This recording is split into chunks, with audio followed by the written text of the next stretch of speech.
नमस्कार, मैं हूं राजेश पिपलोदिया और इस वक्त आप देख रहे हैं दोपहर न्यूज। तो आइए एक नजर डालते हैं आज की एक खास खबर पर। कलेक्टर खंडवा के निर्देशन में नगर परिषद ओंकारेश्वर में नाविकों की समस्या को लेकर अपर कलेक्टर काशीराम बडोले ने नाविक संघ के दोनों पक्षों को बिठाकर दोनों की समस्याओं को गंभीरता से सुना तथा नगर परिषद सीएमओ को कार्रवाई के लिए निर्देश दिए। SDM Shivam Prajapati, police staff, नगर परिषद स्टाफ इस मामले में जल्द कार्रवाई करेगा। पत्रकारों से चर्चा में काशीराम बडोले ने कहा कि ओंकारेश्वर के नर्मदा नदी में जो नाव चल रही है उनमें वैध और अवैध रूप से संचालित नौकाओं की सूची तैयार की जा रही है। अवैध नौकाओं का संचालन नहीं करने दिया जाएगा। जो लाइसेंसधारी नौक संचालक है उनकी जवाबदारी भी तय की जाएगी। कोई भी बिना लाइफ जैकेट के नाव का संचालन नहीं करेगा। किराया सूची चस्पा होगी। अगर कोई नाव संचालक बीमा करवाना चाहता है तो बीमा का प्रीमियम नाव संचालक को वहन करना होगा। बैठक में नाविक संघ अध्यक्ष भोलाराम केवटेव, पूर्व अध्यक्ष कैलाश भंवरिया के साथ दोनों गुटों के नाविक बड़ी संख्या में कार्यालय पहुंचे थे। जो हमारे ओंकारेश्वर के नर्मदा नदी में जो नावें चल रही है, वो जो नाव संचालकों के साथ आज बैठक की गई है, उसमें चूँकि दो पक्ष है। मुद्दा ये है कि कुछ लाइसेंसधारी है, कुछ बिना लाइसेंसधारी नाव चला रहे हैं। इस प्रकार का मामला सामने आया है। नगर पालिका सीएमओ मेरे पास में ही है। इनको निर्देशित किया गया है कि अभी कुछ 95 लोगों की सूची है, उनका प्रकाशन किया जाएगा और इसके बाद में दावा आपत्ति लेने के बाद में जो भी नियमानुसार कार्रवाई है वो आगे की जाएगी।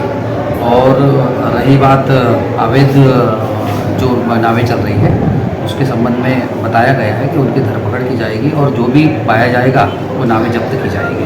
ये प्रक्रिया कितने दिनों में पूर्ण होगी? देखिए, अधिकतम 10 दिन के मान के चलिए कि 10 दिन में ये प्रक्रिया पूरी हो जाएगी। तहसील कार्यालय में जो पूर्व में अवैधानिक रूप से अवैध इंजन पकड़े हैं, उनकी क्या प्रक्रिया होगी? उसके बारे में भी परीक्षण कराया जाएगा कि ऐसा तो नहीं है कि कोई गलती से किसी वैध लाइसेंसधारी का इंजन निकाल लिया है, पकड़ लिया है, तो उसका भी मैक्सिमम 15 दिन में उसका निराकरण करते हैं। अवैध नावें क्या नर्मदा से पूरी तरह मुक्त करके नष्ट की जाएगी या? नहीं, बिल्कुल। देखो, अवैध नावों का संचालन पूरी तरह बंद करना ही है, क्योंकि जो नावों की संख्या भी बढ़ रही है, दुर्घटना होती है, तो उसके लिए भी कहीं ना कहीं जिम्मेदार होते हैं। लाइफ जैकेट के क्या निर्णय रहेंगे? लाइफ जैकेट के संबंध में सभी को निर्देशित किया गया है कि कोई भी नाव में ऐसा व्यक्ति नहीं पाया जाएगा, चाहे वो खुद नाव चलाने वाला हो या यात्री हो, हर किसी के पास लाइफ जैकेट होना अनिवार्य है। क्या किराया सूची भी लगाई जाएगी? इसके संबंध में सीएमओ को बताया गया है, वो किराया सूची भी चस्पा करके जो निर्धारित किया है वही लिया जाएगा यात्रियों से।